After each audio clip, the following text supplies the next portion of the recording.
हाम्रो बस्ने चेयर पनि आफ्नै होममेड जस्तै रुखबाट काटेर बनाएको होइन। यो चाहिँ कुनै स्पेसियल चेयरहरू होइन यो, तैपनि एकदमै स्पेसियल देखिएका छन्। दुईटा चेयर अनि एउटा यहाँनिर बस्ने मेज।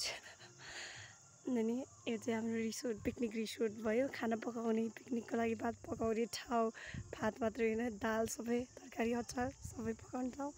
अनि यो चाहिँ अर्को कटेज, बस्नको लागि खाना खाने ठाउँ अथवा रिल्याक्स गर्ने ठाउँ होइन।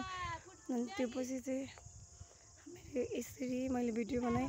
यदि तपाईँहरूलाई पनि होइन आउन मन छ, यदि यो रिसोर्टमा चाहिँ खाना खान मन छ, एकचोटि मजा लिन मन छ भने तपाईँहरू पनि आउन सक्नुहुनेछ। एकदमै मजाको छ।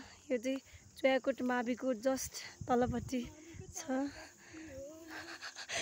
2 मिनेट पनि लाग्दैन गाइस, तपाईँहरू पनि आउन सक्नुहुनेछ। चोयाकोट माध्यमिक विद्यालयको जस्ट मुनिपट्टि छ अनि हाम्रो मुसी गाउँको अगाडि छ।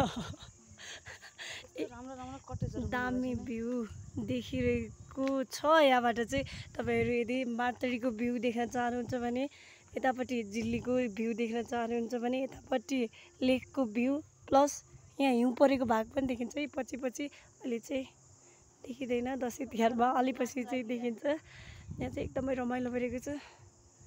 सो यो कटेज